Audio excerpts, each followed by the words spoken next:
Hello and welcome to my channel Prateek sir online. आज का मेरा टॉपिक है वो है एक्सेप्शन हैंडलिंग इन जावा। तो जावा ट्यूटोरियल के काफ़ी सारे ट्यूटोरियल्स मैंने दिए हैं। तो अभी यहाँ पे आज का जो टॉपिक है वो है exception handling means error handling. कि जावा में कोई भी रन टाइम एरर अगर आती है यानी कि प्रोग्राम रन करते वक्त जो भी एरर आएगी तो उसको हम किस तरह से हैंडल करेंगे कि जिससे हमारा प्रोग्राम स्मूथली आगे बढ़े। And it's very important to handle this kind of run time error also. So today I explain everything. सब कुछ मैं एक्सप्लेन करूंगा कि कौन कौन सी टाइप की एरर है और वो हैंडल करने के लिए हम क्या कर सकते हैं। So let's start the exception handling in Java. So when we talk about the exception, तो एक्सेप्शन मतलब क्या है? एक्सेप्शन मतलब एरर। एरर कहते हैं उसको, एरर को ही एक्सेप्शन कहते हैं। तो यहाँ पे जनरली हमारे पास दो टाइप की एरर आती है कोई भी हम लैंग्वेज सीखते हैं। तो एक है कंपाइल टाइम एरर और दूसरी जो है वो run time error. So two types of errors. One is compile time error and the second one is run time error. उससे भी पहले एक्सेप्शन का लिए मैं वापस आपको बता देता हूँ कि exception is an indication of a problem that occurs during a program's execution and it usually a signals an error. मतलब इन शॉर्ट जो मैंने आपको कहा क्या है कि एक्सेप्शन मतलब एरर जिसको आपको सोल्व करना है या तो जिसको आपको हैंडल करना ही चाहिए, वरना अननेसेसरीली बीच में कहीं पर भी आपका प्रोग्राम स्टॉप हो सकता है और सॉफ्टवेयर बंद हो सकता है, या तो अननेसेसरीली आपको गार्बेज वैल्यू मिल सकती है यानी कि unknown value. So now we discuss this two types of errors. दो टाइप की जो एरर है उसको हम डिस्कस करेंगे। मैं हाईलाइट कर लेता हूँ। एक है compile time and the second one is run time error. तो very first one is the compile time error. वो क्या है? कंपाइल टाइम एरर मतलब आप जो टाइपिंग मिस्टेक करते हो, यानी कि जब आप सोर्स कोड बनाते हो, प्रोग्राम लिखते हो, तो अगर आपने कोई भी स्टेटमेंट जावा के रूल्स के हिसाब से नहीं लिखा हुआ होगा तो वो टाइपिंग मिस्टेक कहीं जाती है और कंपाइलर उसको ट्रांसलेट नहीं कर पाएगा। That you know the compiler is a one translator. तो अगर जिस लाइन को आपने एज पर जावा रूल्स नहीं लिखा होगा, कंपाइलर उसको ट्रांसलेट नहीं कर पाएगा, तो कंपाइलर उस जगह पे पर्टिकुलर एरर शो करेगा और बिना वो एरर करेक्ट किए आप जावा के प्रोग्राम को रन नहीं कर सकते। तो सबसे पहला टास्क तो यह है कि कंपाइल टाइप एरर कोई भी नहीं होनी चाहिए, क्योंकि यानी कि टाइपिंग मिस्टेक सोर्स कोड आपका परफेक्ट होना चाहिए जिसको कंपाइलर शो भी करता है, तो वो एरर हमको दिखती है तो हम उसको सोल्व कर सकते हैं। मगर जो सेकंड टाइप ऑफ एरर है वो हमको दिखेगी नहीं। So a compiler is use to convert a source code into object code. आपको पता है कि उसको ट्रांसलेट करता है और हम जो सोर्स कोड लिखते हैं उसको ट्रांसलेट करके एक नई फाइल बनाएगा जिसको कहते हैं ऑब्जेक्ट कोड, और ऑब्जेक्ट कोड का एक्सटेंशन होता है डॉट क्लास। ऑब्जेक्ट कोड का एक्सटेंशन यानी कि जो कंपाइलर जो फाइल क्रिएट कर रहा है उसकी फाइल का एक्सटेंशन है dot class. If there is a syntax error in the program, we will get a compilation error and will not be able to create the class file. So this is your compile time error यानी कि typing mistake जिसको हम कह सकते हैं। और run time error किसको कहते हैं? कि error that we get at the time of running a program is called run time error. And the best example that I can give that is division by zero. तो ये सब logically wrong है। आपने लिखने में सही लिखा है कि कोई भी नंबर को डिवाइड कैसे करते हैं, तो एज पर जावा रूल आपने एक लिख लिया, सिंटेक्स लिख ली कि भाई a डिवाइड बाई 2 वॉट। तो लिखने का सही है मगर लॉजिकली रॉन्ग है, क्योंकि कोई भी नंबर को हम जीरो से डिवाइड नहीं कर सकते। Is logically wrong. तो ये रन टाइम एरर वही टाइप की एरर है जो लॉजिकली रॉन्ग है। लिखने में आपका जो भी है राइटिंग सही होगा, टाइपिंग सही होगा, मगर लॉजिकली आप कुछ गलत करने की कोशिश करोगे तो वो एरर आपको सिर्फ और सिर्फ रन टाइम मिलेगी। प्रोग्राम रन करते वक्त ही आपको प्रॉब्लम्स का सामना करना पड़ेगा। So that all run time error actually we can say is a logical error. ठीक है। अभी किस किस टाइप की एरर है, कितनी टाइप की एरर, उसको कैसे हैंडल करना है, आई जस्ट एक्सप्लेन एवरीथिंग। तो यहाँ पे कुछ लिस्ट में दे रहा हूँ और ये सभी टाइप की एरर को सोल्व करने के लिए, हैंडल करने के लिए यहाँ पे अलग अलग एक्सेप्शन क्लास है।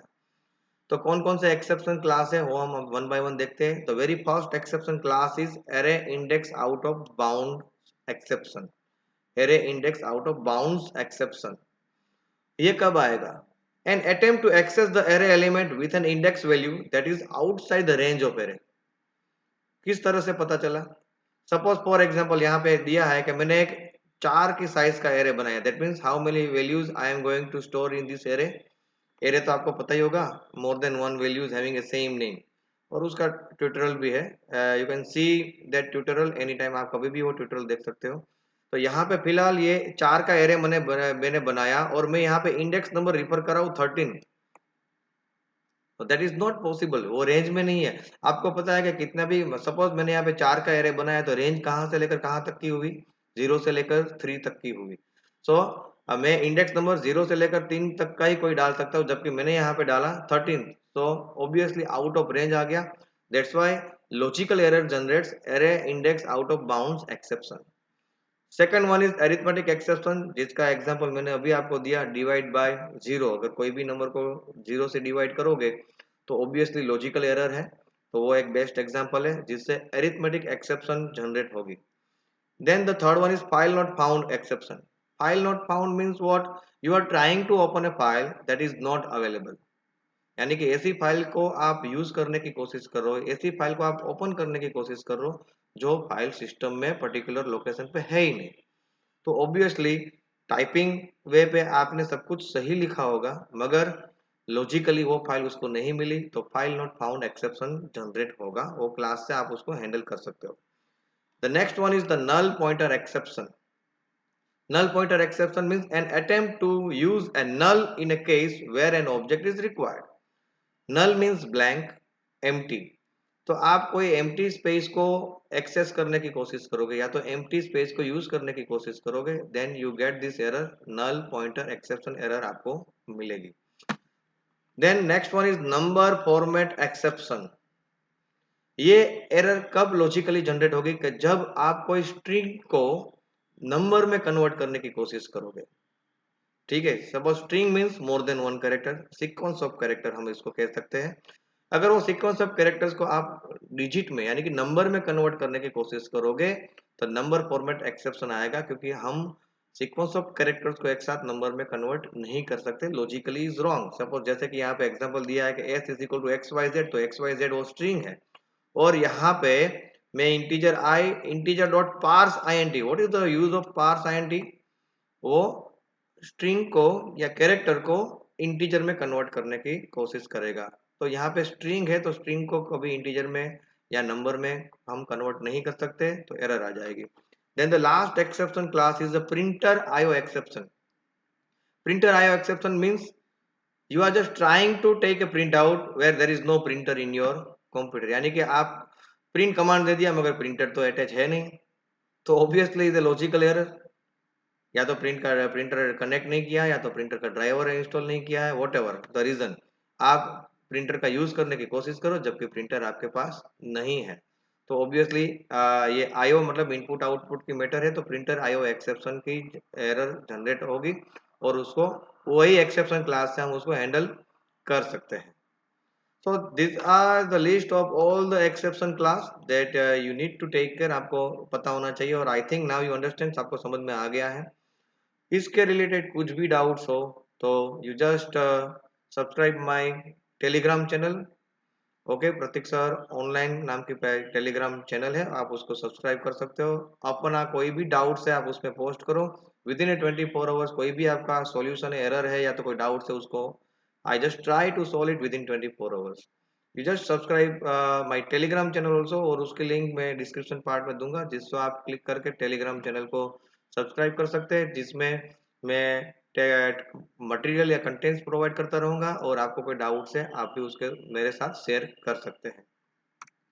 नाउ द एक्सेप्शन हैंडलिंग, अभी उसको हैंडल कैसे करेंगे। चलो ये सब एरर की बात तो हो गई कि एरर जितनी आ रही है, अभी उसको हैंडल करना है।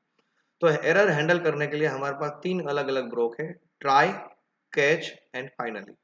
Late I explain everything one by one, एक के बाद एक हम देखते हैं। An exception is an error condition. Exception handling is an object oriented technique for managing the errors, या जो भी एरर आई उसको मैनेज करने के लिए एक्सेप्शन हैंडलिंग का यूज होता है, and is an one object oriented technique. While performing exception handling, we try to ensure that the program does not terminate abruptly, nor does it generate any unexpected output। वो हमको ध्यान रखना है, कोई भी एरर अगर जनरेट होती है तो ये ध्यान में रखना है कि प्रोग्राम बीच में से बंद ना हो जाए, या तो कोई अनएक्सपेक्टेड अननोन रिजल्ट, हमको गलत रिजल्ट ना मिल जाए, और वो चीज का ध्यान रखने के लिए हमको उसको हैंडल करना जरूरी बनता है। Now, how can we handle it? So Java uses a keyword like try, catch and finally to write an exception handler. यानी कि एक्सेप्शन को हैंडल करने के लिए हमारे पास तीन कीवर्ड जावा प्रोवाइड करता है. एक है try block, another one is the catch block और third one is the finally. तीनों एकदम इजी है. मैं वन बाय वन तीनों को आपको एक्सप्लेन करूंगा. The keyword try, catch and finally are used in the presence of exceptions. This keyword represents the block of statement और वही ब्लॉक हम सीखने जाएंगे. ठीक है, तो यहाँ पे हमको सीखना है try, catch and finally. So what is the use of try block? A try block contains the code that may give rise to one or more exceptions. यानी कि आपको लगता है कि मुझे मेरे कोडिंग को चेक करवाना है कि कोई रन टाइम एरर है कि नहीं है, तो वो आपको पूरे कोडिंग को किसके अंदर लिखना पड़ेगा? ट्राई ब्लॉक के अंदर लिखना पड़ेगा. आई रिपीट, आपको आपके कोडिंग को अगर आप चाहते हो कि रन टाइम एरर है कि नहीं है उसको चेक करके उसको हैंडल करना है, तो वो पूरे कोडिंग को, वो पर्टिकुलर कोडिंग को आपको ट्राई ब्लॉक के अंदर लिखना है.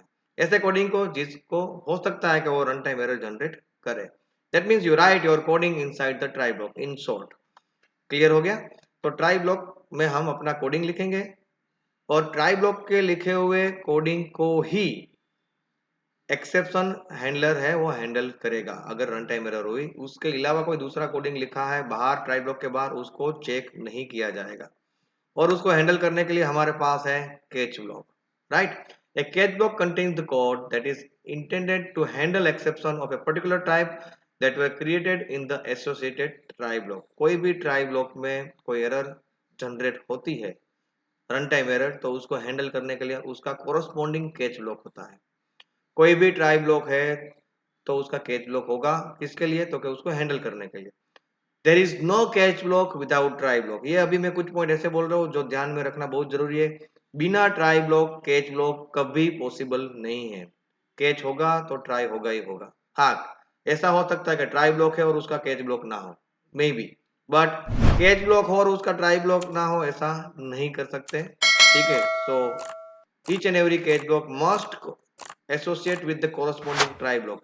हर एक कैच ब्लॉक का कोई ट्राई ब्लॉक होगा ही होगा. ठीक है, and the last one is the finally block is always executed before the program ends regardless of whether any exceptions are generated in the try block or not.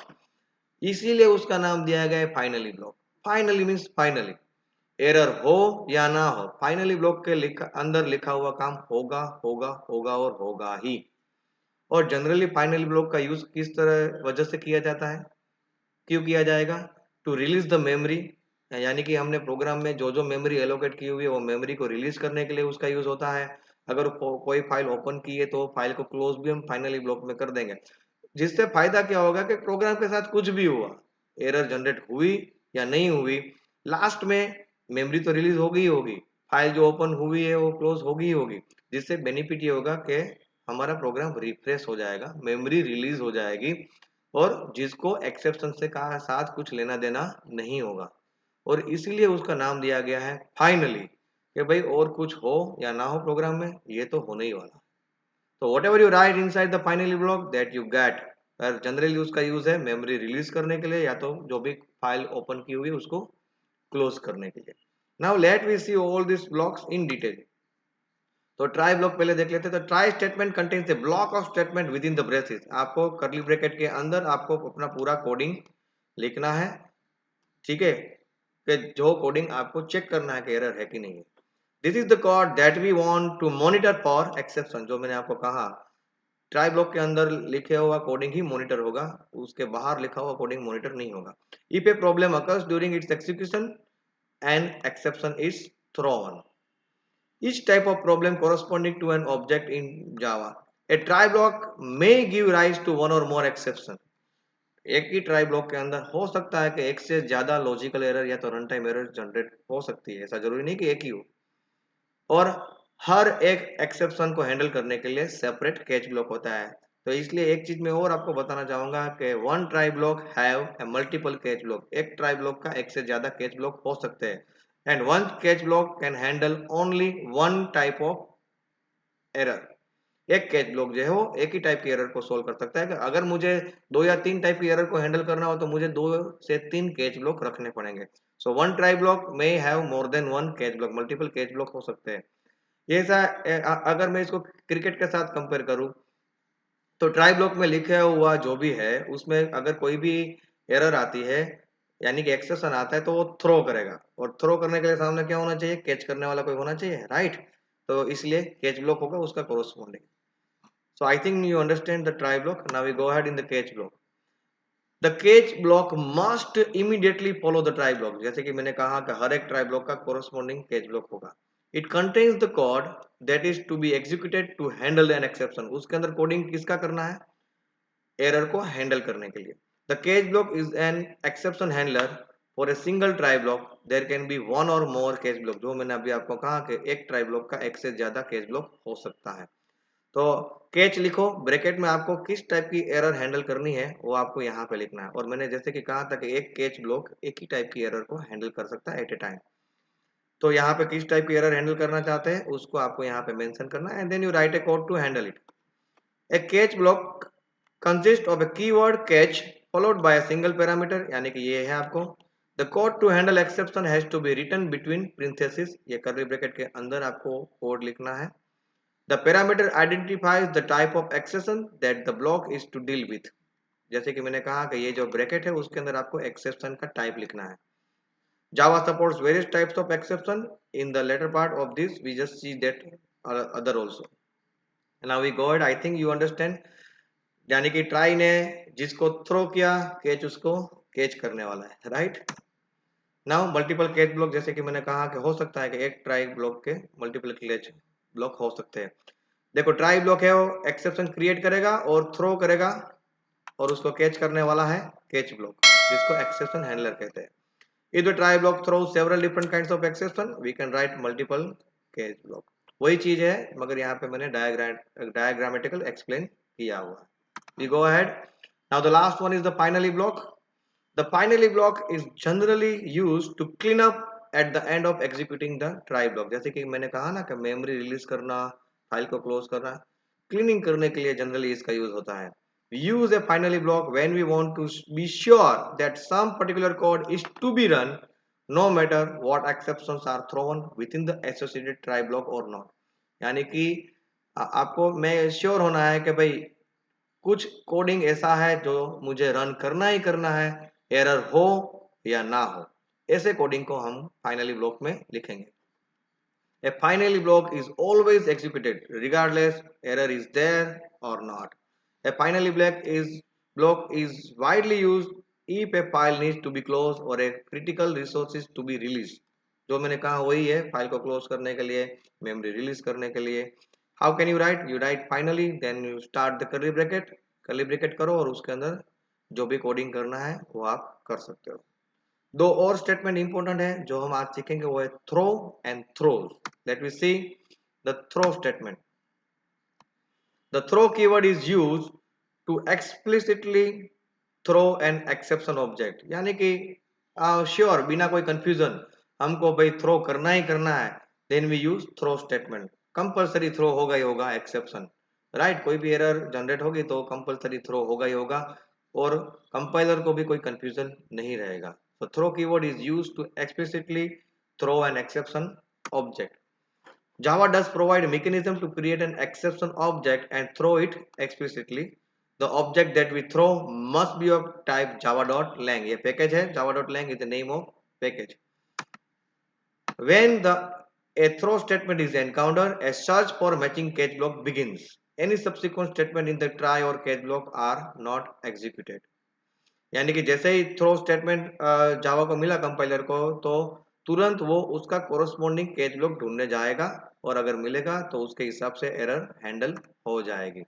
यहाँ पे एक एग्जांपल दिया है क्लियरली, देखो ये थ्रो डेमो है।